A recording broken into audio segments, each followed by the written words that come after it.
Evangelio de Lucas en el capítulo 19, ¿sale? Lucas capítulo 19. Está comenzando el día de hoy una semana importante para nosotros los cristianos, una semana importante de hecho para el mundo en general, aunque lamentablemente pues no le dan la importancia de vida o lo ven de otra manera diferente a como deberían verlo. Pero es una semana importante en materia de religión, sobre todo para los católicos también. La semana conocida como la Semana Santa, la Semana Mayor o la Semana de la Pasión. Todo esto tiene que ver con nuestro Señor Jesucristo. Y la predicación de hoy tiene que ver precisamente con lo que ocurrió hace ya 2000 años más o menos, aquel día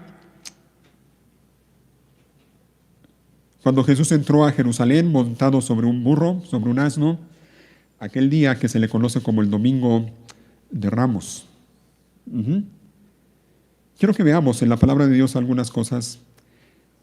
Quiero que veamos aquí cómo lo narra Lucas, pero no solo vamos a estar viendo la narración de Lucas, vamos a estar viendo también la narración de Mateo y probablemente también de Juan con respecto a lo que pasó aquella última semana en el ministerio de nuestro Señor Jesucristo, en la vida terrenal, física de nuestro Señor Jesucristo. Nada más vamos a estar enfocándonos en lo que ocurrió aquel domingo, aquel primer día de la semana. Si hace 8 días, el domingo pasado, vimos el ejemplo de la mujer samaritana, ¿recuerdan? Y comentaba yo que eso ocurrió los primeros días, poco tiempo después de que Jesús había iniciado su ministerio aquí en la tierra. Bueno, lo que vamos a ver el día de hoy tiene que ver con los últimos días del Señor Jesús aquí en la tierra, la última semana de su ministerio terrenal. Lucas, el autor de este evangelio, está escribiendo y está narrando y está tratando de contarle cómo sucedieron las cosas con respecto a Jesús, y escribe esto para un amigo de él, para un hombre. ¿Recuerdan cómo se llamaba ese amigo? Teófilo.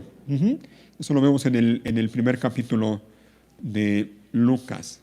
Así que Lucas, movido por el Espíritu Santo, inspirado por el Espíritu Santo, él escribe todo esto con la intención de que su amigo Teófilo supiera cómo sucedieron las cosas, pero gracias a Dios por esto, porque ahora también nosotros podemos saber cómo ocurrieron las cosas con respecto a nuestro Señor Jesús. Y en estos capítulos, ya en el capítulo 19 y hasta el capítulo 24 de Lucas, el autor Lucas se enfoca en lo que fue la última semana del ministerio de Cristo Jesús. ¿Ok? A estas alturas Jesús, nuestro Señor Jesús, bueno, ya es bien conocido, bien famoso, ha estado en diferentes lugares, ha predicado la palabra de Dios en muchos lugares, ha hecho muchos milagros, muchas señales, la gente ya lo conoce, mucha gente cuando sabía o se enteraba que Jesús iba a estar cerca de donde vivían, hacían lo posible por estar cerca de él, para verlo, para recibir de él algún milagro. Así que Jesús es ya a estas alturas bien conocido. Vemos a Jesús ya en este capítulo de Lucas, vemos a Jesús de camino a Jerusalén. No es la primera vez que Jesús va a Jerusalén. De hecho, prácticamente toda su vida estuvo yendo y viniendo a Jerusalén. Desde que era niño, ¿lo recuerdan? Aquí mismo Lucas, el autor, comenta cómo cuando era niño sus padres iban a Jerusalén cada año. En una de esas ocasiones Jesús se quedó allí en Jerusalén, en la ciudad, mientras los padres ya iban de regreso a casa, y después de 3 días se dieron cuenta de que no iba con ellos.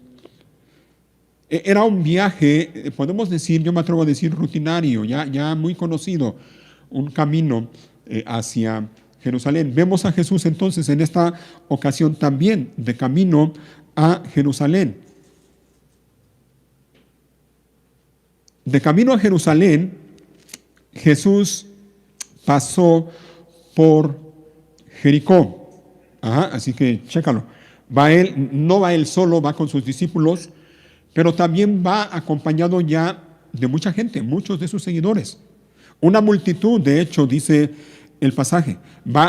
La situación es esta, va Jesús dirigiéndose a Jerusalén, él sabe que su hora ha llegado, él sabe que se dirige a Jerusalén para ser ya sacrificado, para ser crucificado, sabe que la nación en general lo van a rechazar, sabe que sus discípulos se van a escandalizar de él, lo van a abandonar, pero va allí a Jerusalén.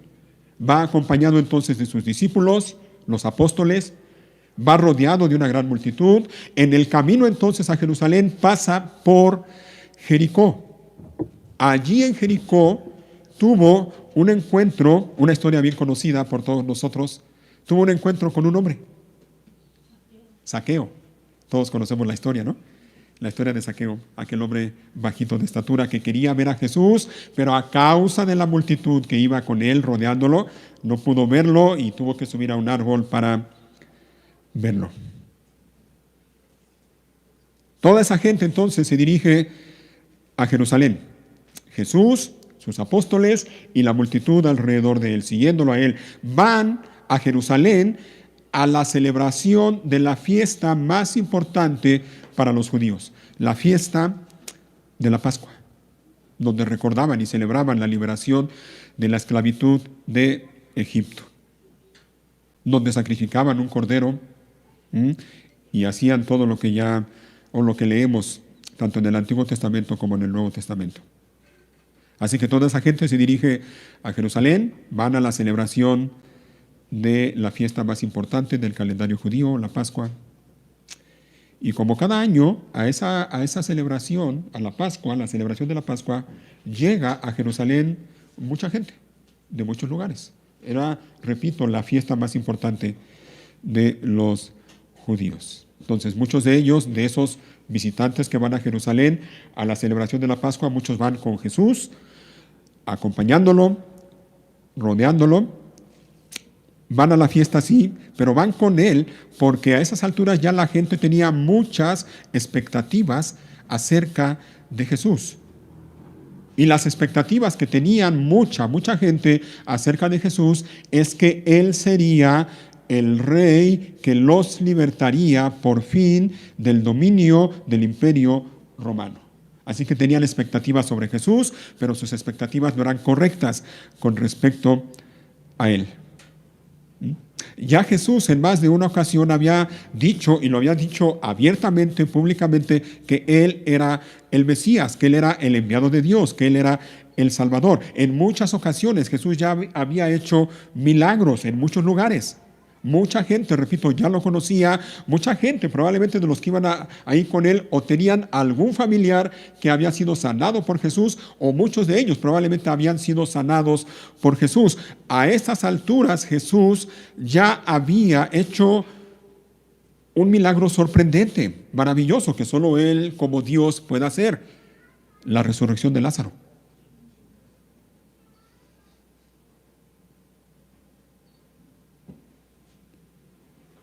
Así que en ese camino, en ese viaje a Jerusalén, va Jesús rodeado de mucha gente que tenía expectativas no muy acertadas en cuanto a él, gente que probablemente se preguntaba: ¿será este? ¿Será él el nuevo Moisés, el nuevo libertador que nos libre por fin del dominio de Roma? ¿Será este el momento? ¿Llegó la hora? Y ahí va entonces Jesús a Jerusalén, la capital de Israel. Imagínate, va Jesús nada más ni nada menos que allí, a la capital de Israel, seguido de una multitud. Parecían las condiciones adecuadas para que se diera lo que Israel en general anhelaba, que alguien los libertara del dominio de Roma. Van entonces a Jerusalén, primero pasan por Jericó, ya comenté lo de Zaqueo, salen de Jericó, continúan su viaje hacia Jerusalén y llegan entonces a dos aldeas. Y dice Lucas capítulo 19, versículo 28, Lucas 19, 28.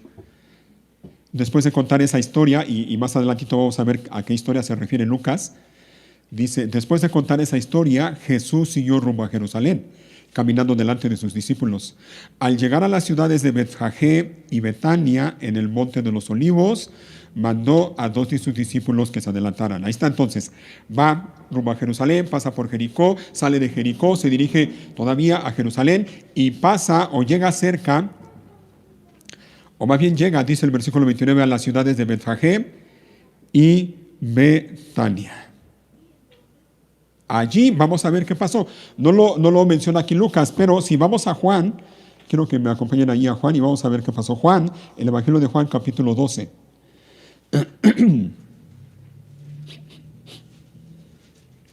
Allí en Betania, un lugar también conocido, muy conocido por Jesús, frecuentemente estaba allí Jesús y frecuentemente cuando iba a Betania, él se quedaba en la casa de 3 amigos que tenía allí en Betania. ¿Quiénes eran sus amigos? Ajá, Lázaro, María y Marta. Bueno, Juan en el capítulo 12 dice así, Juan 12, versículo 1. 6 días antes de que comenzara la celebración de la Pascua, anoten esto, 6 días antes de que comenzara la celebración de la Pascua. La celebración de la Pascua sería el viernes, cuando Cristo murió. Ajá. Si tú cuentas del viernes hacia atrás 6 días, eso da el día sábado. El sábado, probablemente ya por la tarde-noche, cuando terminaba el día de reposo, Jesús llegó a Betania. Sábado, déjenme volver a leerlo. 6 días antes de que comenzara la celebración de la Pascua, Jesús llegó a Betania, a la casa de Lázaro, oigan, el hombre a quien él había resucitado. Vamos a brincarnos al versículo 9. Cuando toda la gente se enteró de que Jesús había llegado, corrieron en masa, ¿te fijas? Corrieron en masa para verlo a él y también a Lázaro, el hombre al que Jesús había resucitado de los muertos. Entonces los principales sacerdotes decidieron matar a Lázaro también. ¿Te fijas? ¿Saben lo que significa cuando dice que decidieron matar a Lázaro también? Porque querían matar a Jesús. ¿Ah? Y en ese momento también decidieron matar a Lázaro, pues también nos lo echamos. Y al que se ponga por delante también. 11. ¿Por qué lo querían matar? Dice el versículo 11, ya que a causa de él, es decir, de Lázaro, mucha gente los había abandonado a ellos y ahora creían en Jesús. ¿Te fijas? Estos hombres eran movidos por la envidia, por los celos y por el odio hacia Jesús. Ellos veían cómo mucha gente dejaba de seguirlos a ellos y se iban tras Jesús. Versículo 12. Al día siguiente, ¿qué día sería? Domingo, primer día de la semana. Ajá. Al día siguiente, la noticia de que Jesús iba camino a Jerusalén corrió por toda la ciudad. Una gran multitud de visitantes habían venido para la Pascua, ¿te fijas? Muchos de la multitud habían estado presentes cuando Jesús llamó a Lázaro de la tumba y lo resucitó de los muertos y se lo habían contado a otros. Por eso tantos salieron a recibir a Jesús porque habían oído de esa señal milagrosa. ¿Te fijas? La noticia de la resurrección de Lázaro corrió, como dice el dicho, como reguero de pólvora. Yo me imagino si en esos tiempos hubiera habido TikTok o YouTube. Imagínate. La noticia corrió y muchos se enteraron. Por eso y por muchos otros milagros de Jesús, pero sobre todo por la gente se creó expectativas equivocadas respecto a Jesús.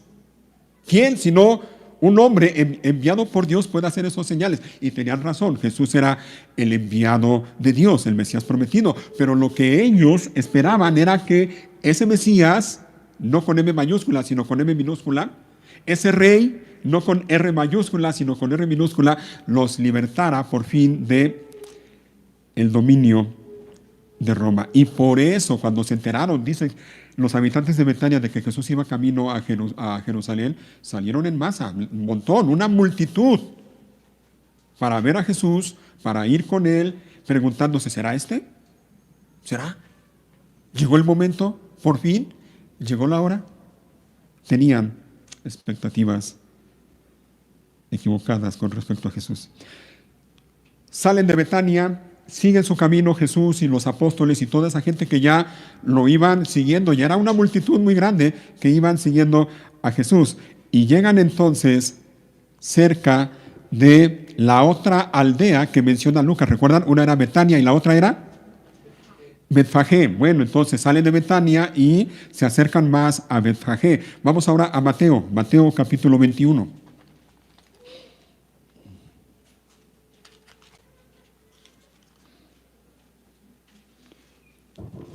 Mateo 21, versículos 1 al 3. Y dice así: Mientras Jesús y los discípulos se acercaban a Jerusalén, llegaron a la ciudad de Betfagé en el Monte de los Olivos. Jesús mandó a dos de ellos que se adelantaran, a dos de sus apóstoles. No sabemos quiénes eran. Versículo 2. Vayan a la aldea que está allí, les dijo, y en cuanto entren, verán una burra atada junto con su cría. Desaten a los dos animales y tráiganmelos. Si alguien les pregunta qué están haciendo, simplemente digan, el Señor los necesita. Entonces les permitirá llevárselos de inmediato. Esto es lo que dice Mateo. Ahora vamos a regresar a Lucas nuevamente. Lucas 19. Lucas 19 y versículo 32. Así que ellos fueron, ¿quiénes? Los dos discípulos que mandó Jesús. Ellos fueron y encontraron el burrito tal como lo había dicho Jesús. Y efectivamente, mientras lo desataban, los dueños les preguntaron, ¿por qué desatan ese burrito? Y los discípulos simplemente contestaron, el Señor lo necesita. El Señor lo necesita. El Señor lo necesita. Subraya esa parte. El Señor lo necesita. Porque esto nos enseña algo acerca de nuestro Señor y Salvador Cristo Jesús. Número uno, Él y solo Él es el Señor, con S mayúscula. Él es el Señor, el soberano, el creador y sustentador de todas las cosas. Él es Dios, Él es Emmanuel, Dios con nosotros. Él es el Señor. No, ningún otro ser merece ni puede llevar ese título. El Señor, Jesús es el Señor,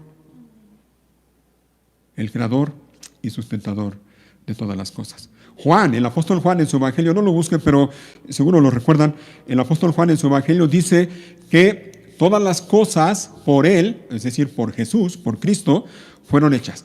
Todas las cosas por Él fueron hechas y sin Él nada de lo que ha sido hecho fue hecho.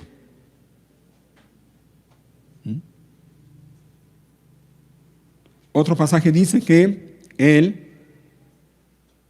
es en Hebreos, cuando el autor a los Hebreos dice, hablando de Jesús, que Dios lo constituyó heredero de todo y por quien asimismo hizo el universo. Y sigue ese pasaje de Hebreos capítulo 1, el cual dice, es decir, Jesús, siendo el resplandor de su gloria y la imagen misma de su sustancia y quien sustenta todas las cosas con la palabra de su poder. ¿Se fijan?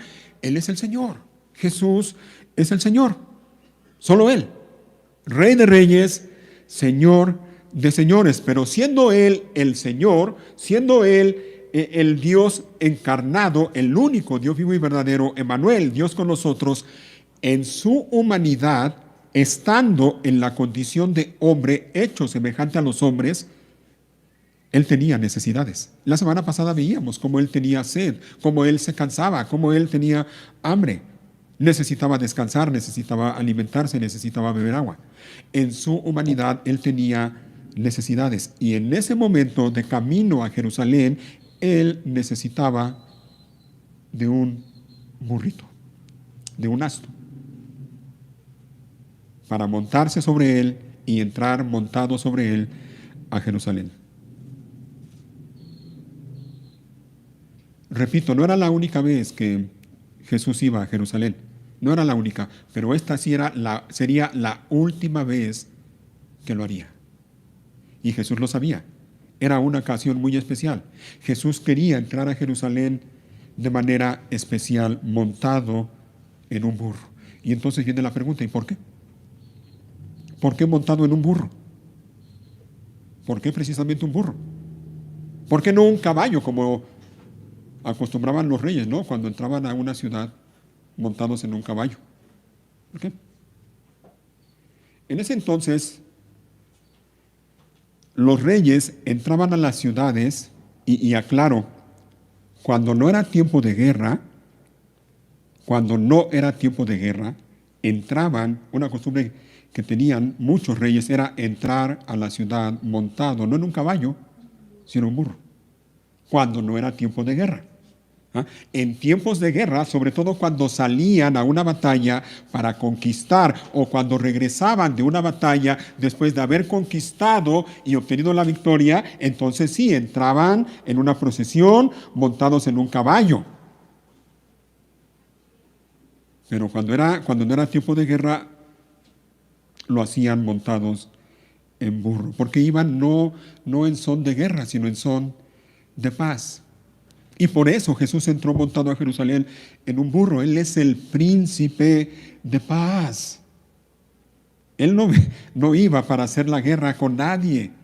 Él es el príncipe de paz. En Apocalipsis, hablando de Jesús, cuando venga vencedor y victorioso, leemos en Apocalipsis 19 que Él vendrá, y entonces sí vendrá montado sobre un caballo blanco. Pero en aquel día que entró a Jerusalén, ese día del que estamos leyendo y hablando, Jesús entró a Jerusalén montado en un burro. Y lo hizo así para eso, para dar a entender que no iba en son de guerra, Él iba en son de paz. Pero lo hizo también así con un motivo en particular, y Mateo lo dice claramente. Regrese nuevamente a Mateo capítulo 21. Mateo 21 y versículo 4. Dice Mateo ahí en ese versículo 4 que eso ocurrió, ¿para qué? Para que se cumpliera la profecía que decía, dile a la gente de Jerusalén, mira, tu rey viene hacia ti, es humilde y llega montado en un burro, montado en la cría de una burra. ¿Te fijas? Por eso Jesús entró así, para que se cumpliera la profecía de Zacarías, capítulo 9, versículo 9. Si lo quieren ahí marcar o checar, esa profecía de la que habla Mateo es Zacarías, capítulo 9, versículo 9, que dice, alégrate, oh pueblo de Sión, grita de triunfo, oh pueblo de Jerusalén, mira, tu rey viene hacia ti, él es justo y victorioso, pero es humilde, montado en un burro, montado en la cría de una burra. Así que Jesús entra así a Jerusalén para que se cumpliera la profecía. Y entonces quiero hacer la siguiente pregunta, ¿por qué? ¿Por qué tenía que cumplirse esa profecía y todas las profecías referentes al Mesías? O más bien, ¿para qué? ¿Para qué tenían que cumplirse esas profecías? Bueno, la respuesta, hermanos, es esta. Esa profecía que anunciaba que el Mesías entraría a Jerusalén montado sobre un burro, y otras profecías, o más bien todas las profecías referentes a Jesús tenían que cumplirse y se cumplieron. Cada una de ellas se cumplió al pie de la letra. Tenían que cumplirse para que toda la nación de Israel reconociera que ese hombre que estaba entrando a Jerusalén montado en un burro, Jesús de Nazaret, era quien Dios dijo que era. Él era el Mesías prometido. Él era el enviado de Dios. Las profecías que anunciaron la venida del Mesías también dijeron cómo vendría el Mesías. Y todos conocían, allí en Jerusalén, yo creo que todos los judíos, de hecho, conocían esa profecía que anunciaba la venida del Mesías montado en un burro. Todos la conocían, lo sabían. Para eso era necesario que se cumpliera, para que no hubiera ninguna duda. La gente conocía la profecía, lo vieron cumplirse delante de sus ojos, no había duda. Él era el Mesías prometido. Tenía que cumplirse así para que nadie pusiera excusas y dijera, yo no sabía. Yo no lo sabía. A ver, ¿dónde dice eso? Díganme. La gente lo sabía. Pero también tenían que cumplirse las profecías para que la gente allá en Israel, en Jerusalén, y ahora nosotros también, sepamos que Dios es soberano y controla absolutamente todo. Todo. Todo. Hasta el hecho de que en una aldea esté atado un burrito con su mamá y las personas dueñas de ese burrito no pongan ningún pero o ninguna objeción para que los discípulos de Jesús lo desaten y se lo lleven. Las profecías con respecto a Jesús, el Mesías, tenían que cumplirse para que la gente, entre ellos nosotros, sepamos que Dios es fiel. Dios es fiel. Aparte de que Él es soberano y controla absolutamente todo, Él es fiel y óyelo bien, Él siempre cumple lo que promete. Estaba anunciado, estaba profetizado, estaba prometido la llegada del Mesías. Dios siempre cumple lo que promete. Y repito, miren, las profecías acerca de la venida del Mesías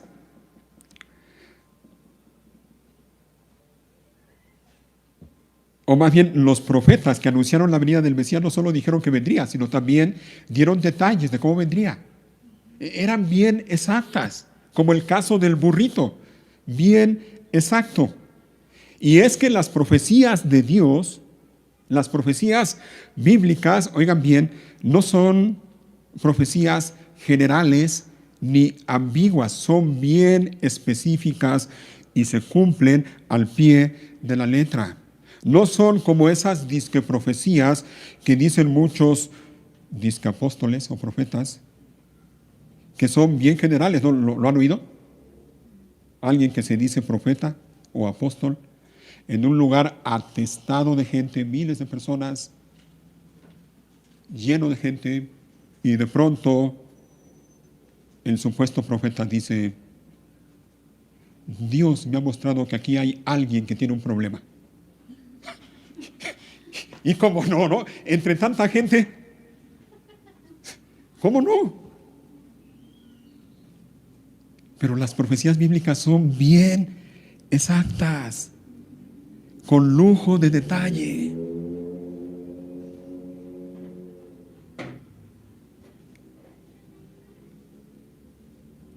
Y la profecía se cumplió. Jesús no manipuló las cosas, Jesús no forzó nada, la profecía se tenía que cumplir y se cumplió al pie de la letra. Entonces van, los discípulos hicieron lo que Jesús les dijo, y dice el versículo 35, estamos en Lucas ahora, Lucas 19, versículo 35.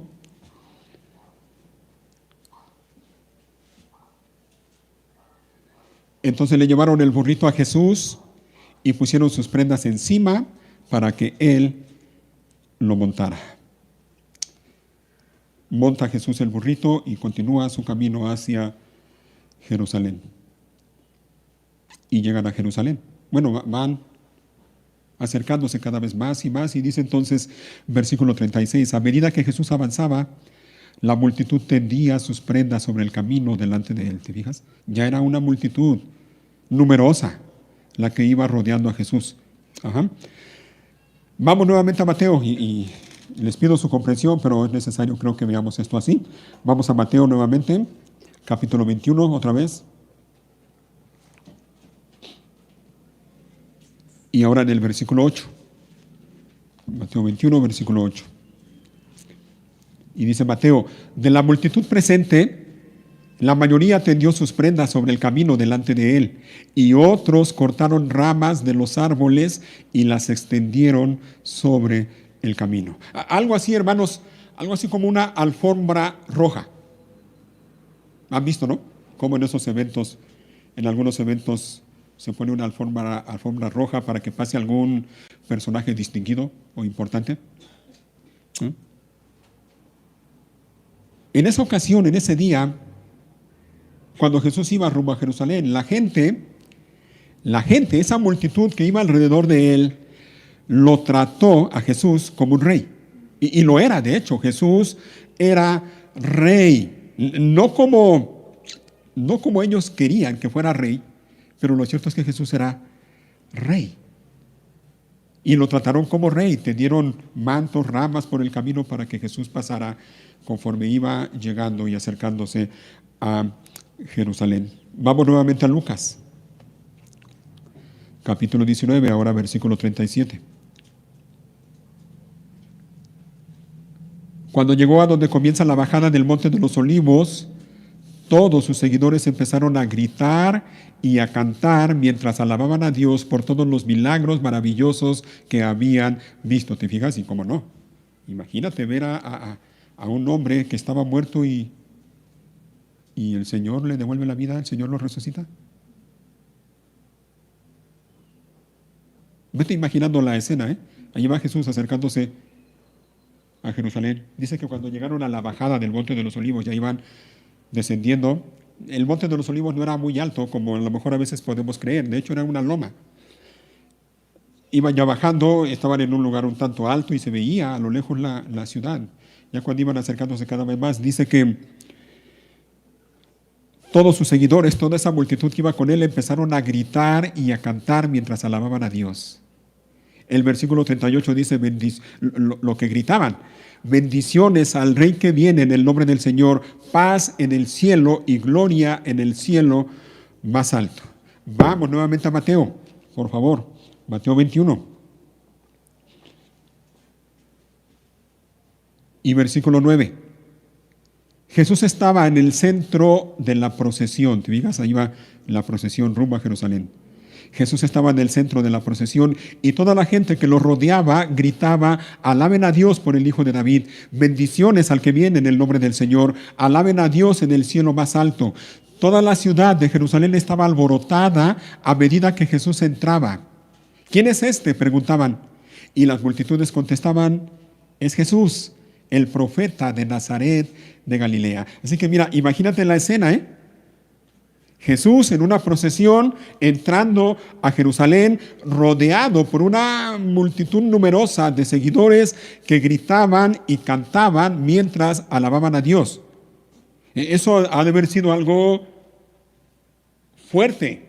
Eso se escuchaba lejos, a la distancia, de modo que cuando en Jerusalén, los habitantes de Jerusalén escucharon ese alboroto, ese barullo, ese ruido a lo lejos, y supieron que Jesús iba entrando o iba llegando a Jerusalén, ellos también, dice el versículo 10 de Mateo 21, que toda la ciudad de Jerusalén estaba alborotada a medida que Jesús entraba. Como que de alguna manera se contagiaron. Vieron la procesión a lo lejos, escucharon los cantos, los gritos, las alabanzas, las bendiciones. Se contagiaron de ese fervor, supieron que Jesús iba llegando, se alborotó la ciudad y salieron también a encontrar a Jesús que venía entrando. Y entonces se hizo un gran alboroto. Y si hasta ese momento la multitud que seguía a Jesús era grande, ahora ya con la gente que salió de Jerusalén a recibir a Jesús, imagínate, una multitud y otra multitud, era un gentío, una multitud muy, muy numerosa, gente que venía de fuera, gente que era de Jerusalén. Unos gritaban y alababan a Dios, otros gritaban y preguntaban: ¿quién es este? Y otros les gritaban y les contestaban: es Jesús, el profeta de Nazaret.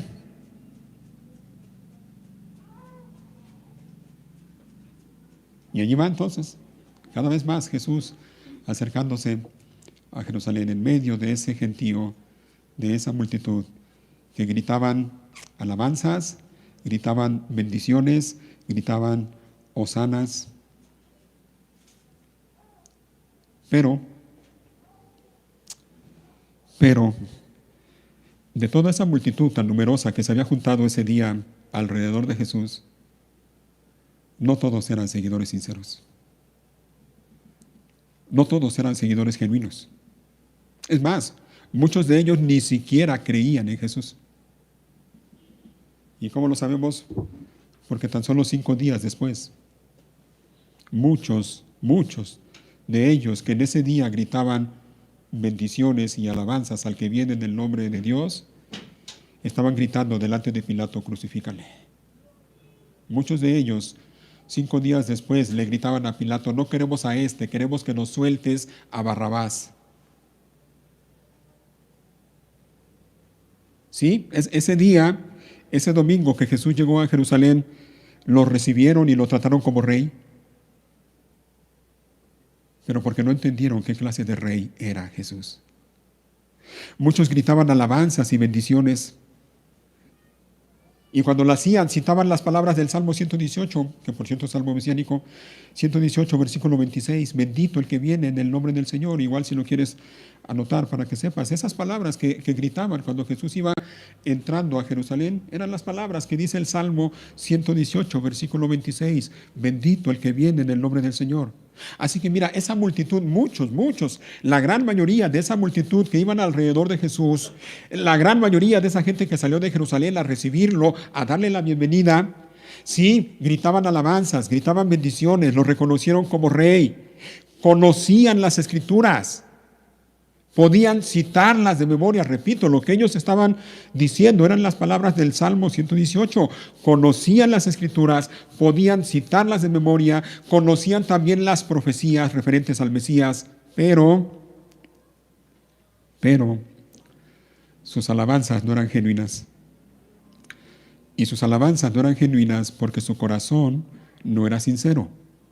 Y su corazón no era sincero porque no tenían una fe sincera, no tenían una fe genuina. Lo que había en el corazón de la mayoría, de toda esa multitud, era interés personal.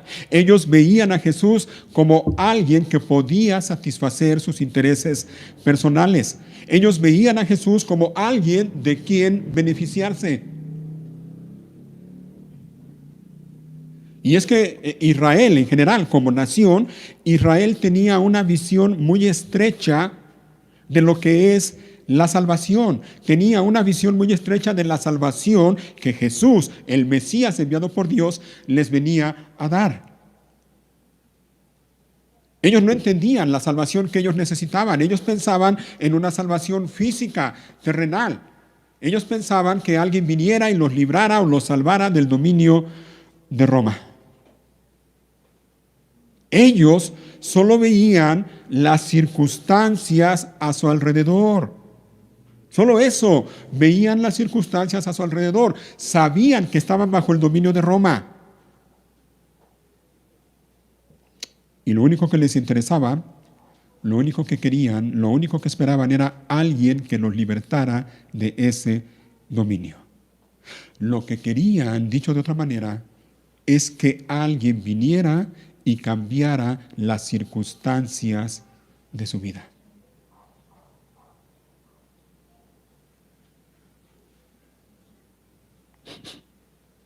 Son muchos los que piensan así, ¿no? Son muchos los que piensan así acerca de Dios, acerca de Jesús, acerca de la salvación. Es mucha la gente en la que piensa que la salvación consiste únicamente en que Dios cambie las circunstancias de su vida. Nada más, eso es lo que buscan, que Dios cambie las circunstancias de mi vida, que Dios arregle este problema, que Dios arregle esta situación y ya. Y cuando hablan o piensan de tener una relación con Dios, eso es lo que piensan, únicamente en obtener un beneficio físico o terrenal de parte de Dios. Muchos piensan y malinterpretan, por ejemplo, las palabras del Salmo 23, cuando dice: el Señor es mi pastor, nada me faltará. Mucha gente lo único que quiere es eso. Quieren acercarse a Dios, entre comillas, pero solo para eso, para que no me falte nada. Que no me falte la salud, el dinero, ni el amor. Para eso.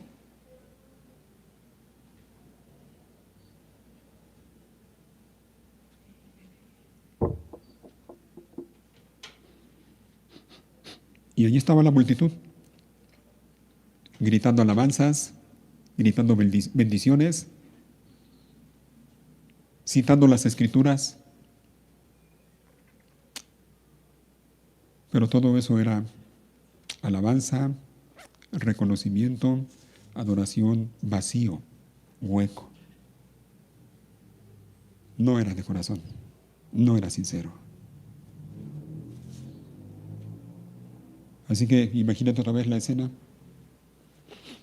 ese alboroto, Jesús entrando y ya probablemente ya en Jerusalén, en medio de una enorme multitud, gente llena de alegría, gente llena de gozo, de júbilo, cantando, gritando, una fiesta, una celebración.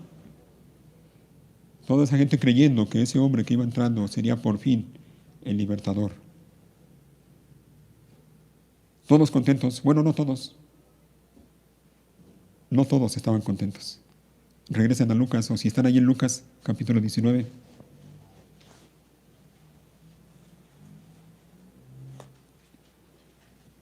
Parecía que todo era alegría, que todos estaban ahí rebosando de alegría, pero no es así. Dice el versículo 39,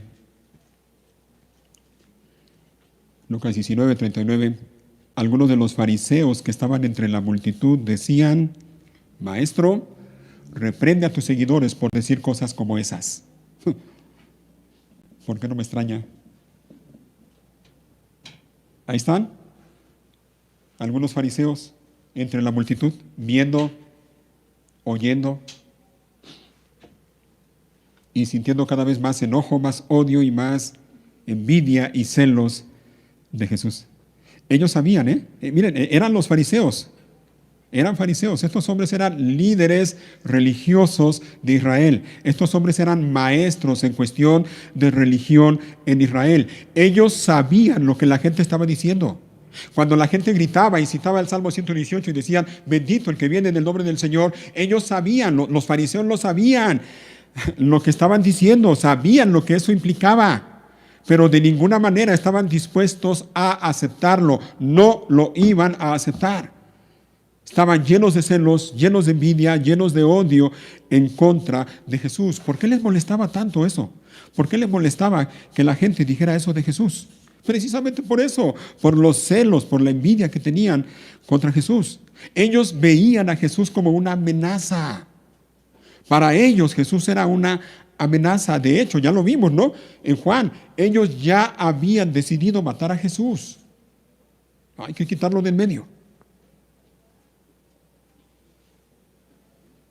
Estaban nada contentos porque ellos se sabían la autoridad en materia de religión de Israel. Nosotros aquí somos la autoridad. Ellos amaban eso, amaban ser la autoridad, amaban que ¿recuerdan cómo les dice Jesús? Amaban que la gente les llamara rabí, amaban que la gente les diera los primeros lugares en las reuniones. Para ellos eso era importantísimo, ellos vivían de eso.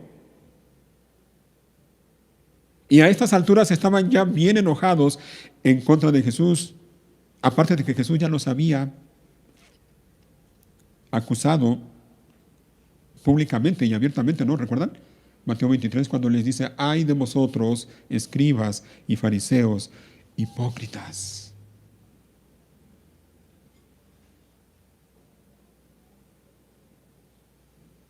Ellos estaban molestos escuchando todo lo que la multitud decía referente a Jesús. No querían aceptarlo, no estaban dispuestos a aceptarlo. Ellos sabían que si Jesús reinaba, ellos perderían el poder y la autoridad que tenían.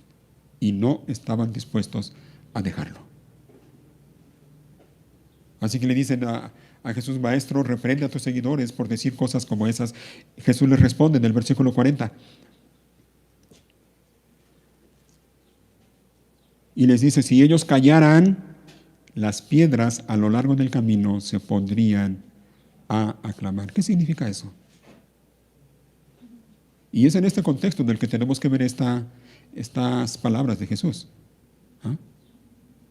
Es en respuesta a lo que le dijeron los fariseos cuando le dijeron: Maestro, reprende a tus seguidores por decir lo que andan diciendo.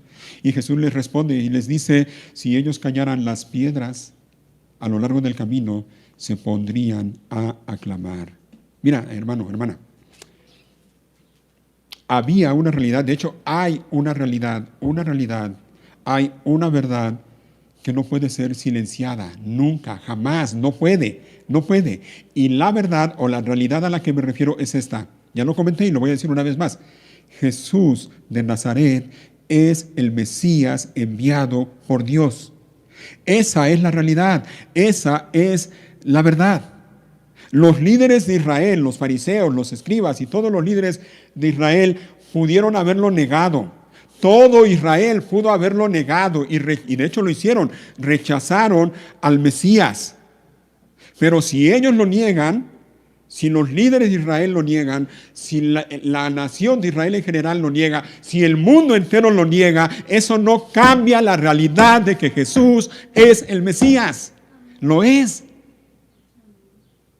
Eso nadie lo va a cambiar.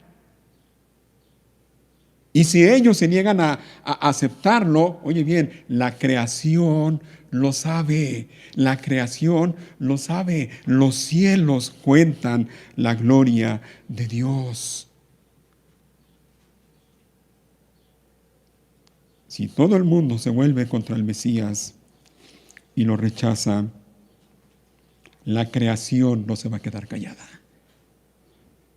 Y van a declarar que Él es el Mesías, el enviado de Dios.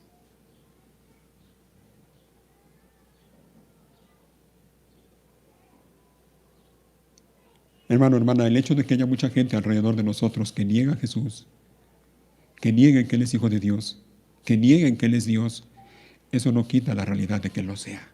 Lo es, lo es. Y cuando haya gente alrededor tuyo y te diga, me encanta ese pasaje que leímos hace rato en Segunda de Reyes con Daniel, me encanta ese pasaje. Siempre me sorprende y me maravilla y me saca una sonrisa cuando el rey Sennacherib de Asiria le manda los mensajeros a Ezequías y le hace la pregunta, ¿en quién confías que te da tanta confianza? ¡Ja! Si supieras, Sennacherib, si supieras, el Rey de Reyes y Señor de Señores, el Todopoderoso.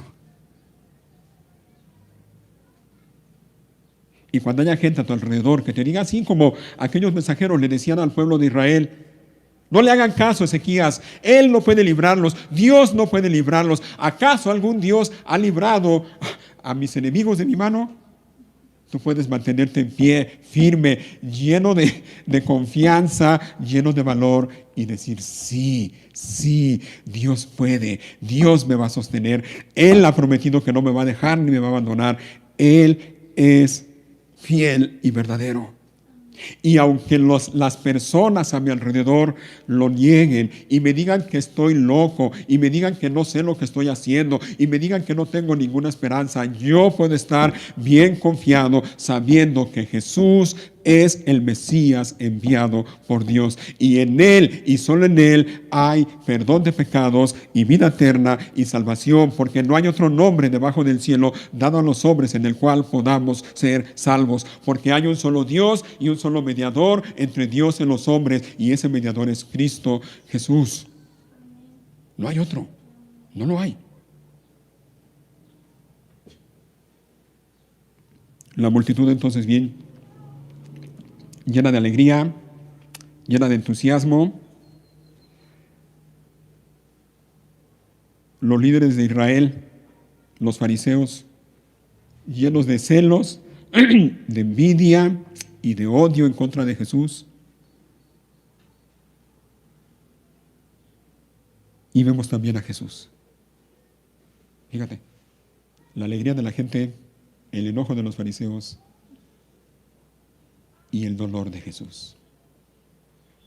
Versículo 41.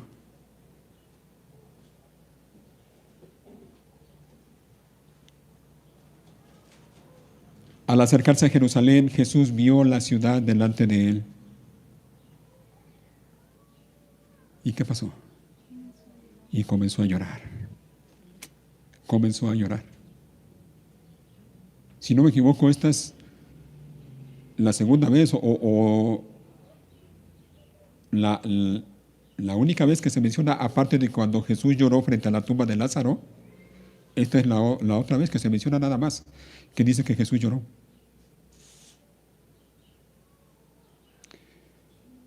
Vio la ciudad delante de él y comenzó a llorar, diciendo: ¿Cómo quisiera que hoy tú, entre todos los pueblos, entendieras el camino de la paz? Pero ahora es demasiado tarde, y la paz está oculta a tus ojos. Así que mira, Jesús va acercándose a Jerusalén en la bajada del Monte de los Olivos. Ve a lo lejos, no muy lejos, la ciudad de Jerusalén. Y Jesús no puede contenerle el llanto. Él llora, llora. Al ver la ciudad, llora. Pero no lloró por la ciudad en sí, es decir, no lloró por las casas que estaban ahí. No, él lloró por los habitantes de la ciudad. Él lloró por los habitantes de Jerusalén. ¿Por qué? La pregunta es ¿por qué? Porque en su condición divina, como Dios, él vio el corazón endurecido de Israel hacia él y hacia Dios. Él sabía lo que había en el corazón de toda esa gente en Israel. Él lloró al ver la condición en la que se encontraba la gente. Él lloró al ver la condición en la que se encontraba el corazón de toda esa gente. Y miren, hermanos, no es que Israel fuera ignorante respecto a las escrituras o respecto a las profecías que hablaban del Mesías. No era eso. No es que Israel no supiera. Ellos lo sabían. Lo sabían. Sabían que Él era el Mesías prometido, el Mesías enviado por Dios. Lo sabían. Pero endurecieron su corazón y rechazaron a Cristo. Y lo rechazaron, óiganlo bien, lo rechazaron conscientemente, lo rechazaron deliberadamente, lo rechazaron voluntariamente. Sabiendo lo que dicen las Escrituras, sabiendo las profecías, ellos conscientemente, deliberadamente y voluntariamente rechazaron al Mesías. Jesús sabía que lo iban a rechazar. Pero también sabía lo que le esperaba a Jerusalén por rechazarlo. Es decir, Jesús sabía las consecuencias que vendrían sobre Jerusalén a causa de su rebeldía. Y dice entonces Lucas más adelante, versículo 43, hablando de Jerusalén, dice Jesús: no pasará mucho tiempo antes de que tus enemigos construyan murallas que te rodeen y te encierren por todos lados. Te aplastarán contra el suelo y a tus hijos contigo. Tus enemigos no dejarán una sola piedra en su lugar, porque no reconociste cuando Dios te visitó. ¿Te fijas? Ahí está la razón. Porque no reconociste. Y ahí la idea es, no quisiste reconocerlo. No quisiste reconocer cuando Dios te visitó. Te va a venir esto, y sucedió no muchos años después, en el año 70, cuando Roma mandó a sus tropas, comandadas por el general Tito, y acabaron con la ciudad. Hicieron una masacre terrible allí en Jerusalén, y pasó lo que Jesús dijo: no dejaron piedra sobre piedra.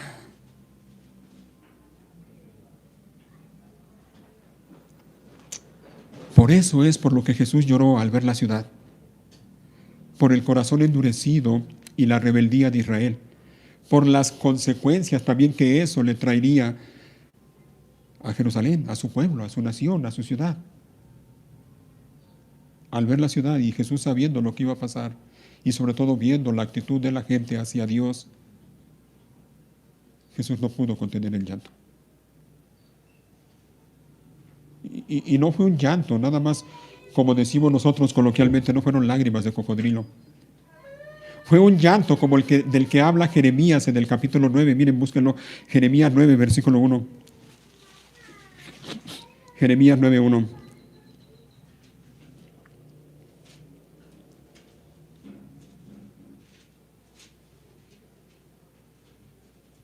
Yo me imagino que el llanto de Jesús fue más o menos así. Dice Jeremías en el capítulo 9, versículo 1, oigan, si tan solo mi cabeza fuera una laguna y mis ojos una fuente de lágrimas, lloraría día y noche por mi pueblo que ha sido masacrado. ¿Qué digas? Dicho de otra manera, las lágrimas no me alcanzan. Las lágrimas no me alcanzan. Oh, si mi cabeza fuera una laguna y mis lágrimas mis ojos una fuente de lágrimas, lloraría día y noche por mi pueblo que ha sido masacrado. Y no es que Dios quisiera eso para su pueblo, no, Dios no quería eso, por eso les envió al Mesías, por eso les envió al Cordero que iba a ser muerto por ellos. Dios no quería eso. Dice el Señor por medio del profeta Ezequiel, en Ezequiel capítulo 33, versículo 11. Dice el Señor, tan cierto como que yo vivo, dice el Señor soberano, no me complace la muerte de los perversos. ¿Te fijas? Eso es lo que Dios dice. No me complace la muerte de los perversos. Solo quiero que se aparten de su conducta perversa para que vivan. Para que vivan, arrepiéntanse, apártense de su maldad, oh pueblo de Israel. ¿Por qué habrían de morir?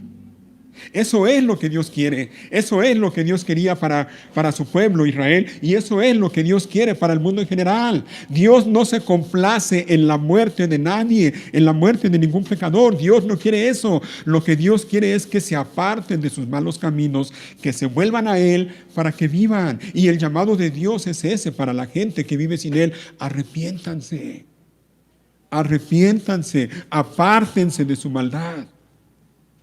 ¿Por qué habrían de morir? Y es que si no se arrepienten, si no hay arrepentimiento, si no se vuelven a Dios de corazón, lo que le espera a la gente es muerte, y no muerte física, es muerte espiritual, la separación eterna de Dios. El apóstol Pablo en Romanos capítulo 10, versículo 21, hablando acerca de Israel, dice esto, miren, el apóstol Pablo hablando de Israel, y hablándole a los creyentes de Roma, les dice, pero con respecto a Israel, Dios dijo, todo el día les abrí mis brazos, pero ellos fueron desobedientes y rebeldes. ¿Quiénes? ¿Quiénes?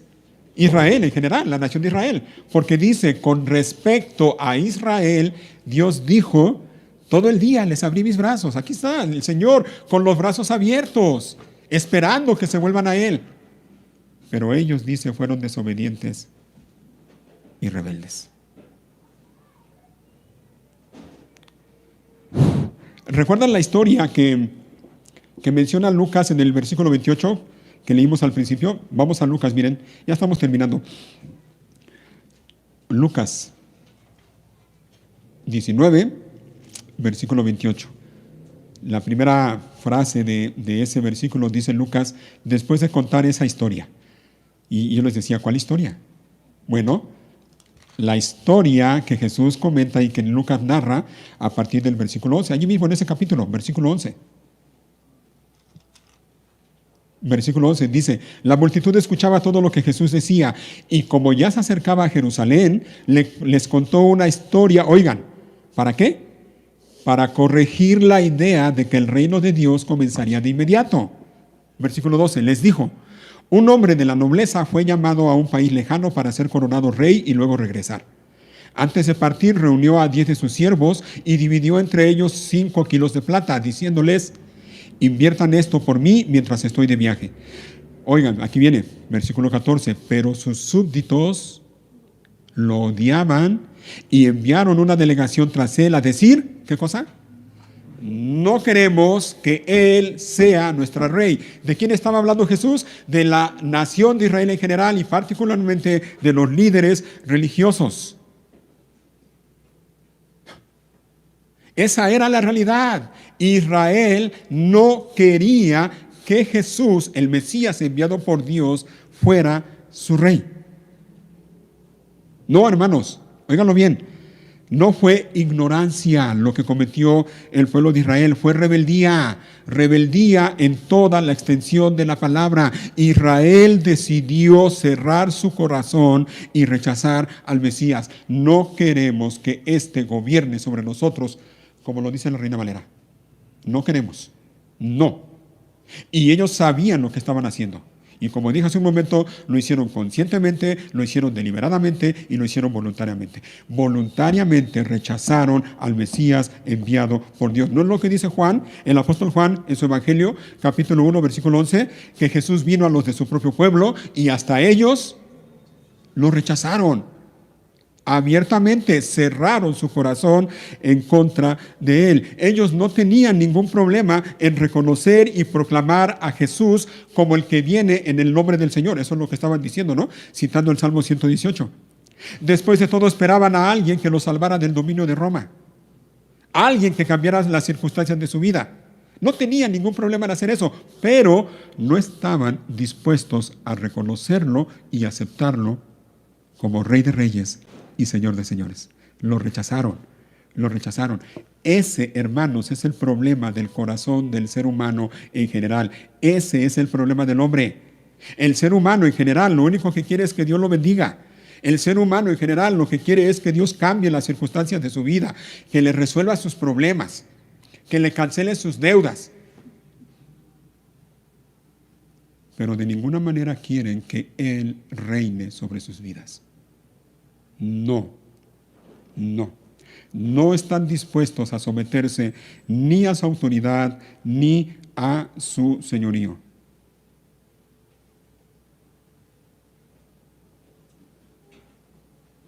Así que aquel día que Jesús llegó a Jerusalén, era grande la multitud que iba alrededor de él. Grande. Gente que pretendía alabar a Dios, pero su alabanza no era sincera. No era de corazón. Gente que solo se acerca a Dios esperando recibir algún beneficio de Él, pero no están dispuestos a rendirse ante Él, ni ante su voluntad, ni ante su autoridad, ni ante su señorío. No están dispuestos. La última canción que cantamos, y voy a pedirle al grupo de música que la volvamos a cantar ahorita. ¿Es verdad lo que cantas cuando cantamos esa canción? ¿O no? Aquí estoy, con manos alzadas vengo, pues tú todo lo diste por mí. Tuyo soy, Señor. ¿Qué puedo hacer? ¿Qué puedo decir? Te ofrezco mi corazón completamente a ti. ¿En serio lo cantas? ¿Sinceramente? ¿O no? ¿Por qué vienes aquí cada semana? Decimos que venimos a alabar a Dios. A eso decimos que venimos, ¿no? A alabar a Dios. ¿De veras vienes a eso? ¿O vienes nada más esperando que Dios te cumpla tus caprichos o tus deseos?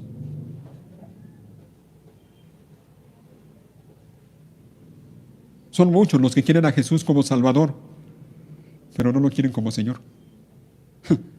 Y sí, le llaman Salvador, mi Salvador y todo lo que tú quieras, muy bonito, pero no lo quieren como Señor. No quiero que Él gobierne sobre mi vida. Y entonces la pregunta para terminar es la misma pregunta de siempre. ¿Qué de ti? ¿Qué de ti? ¿Esto es alabanza sincera o no? ¿Esto es alabanza genuina o no? Te acercas a Jesús, a Dios, realmente anhelando conocerle cada vez más y más y anhelando que Él sea el Señor de tu vida, ¿o no? O eres de las personas que dicen, y mira, son muchos los que dicen así, ¿eh? No, pastor, no, mire, yo sí creo en Él, pero a mi manera, y yo sí quiero obedecerle, pero a mi manera. Arrepiéntete. Si esa es tu manera de pensar y de ver las cosas, arrepiéntete. Arrepiéntete.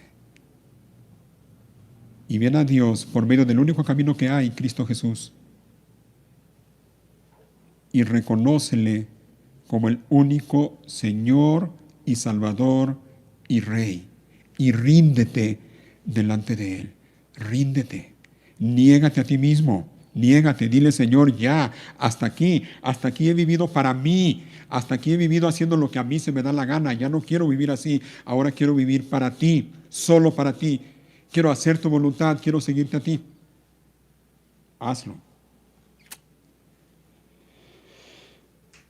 Y si lo haces, el Señor promete para ti perdón de pecados y vida eterna. Si lo haces, el Señor promete que serás una nueva creación. Y entonces Él te dará el derecho de ser llamado su hijo. Y te promete una herencia en el cielo. Y como garantía de esa herencia, Él te da su Santo Espíritu, que viene a morar en ti como un sello que te identifica como Dios, y ese sello nada ni nadie lo quita. Y entonces tú serás posesión de Dios. Y Dios espera que vivas para Él. Que Dios nos guarde, hermanos, que Dios nos guarde de cometer el pecado, de alabar a Dios nada más, entre comillas, o de dientes para afuera. Que Dios nos dé un corazón que le alabe sinceramente, reconociéndolo como el Señor, como el Salvador, y un corazón que esté dispuesto para rendirnos ante Él cada día de nuestra vida, en todas las áreas de nuestra vida. Pónganse de pie.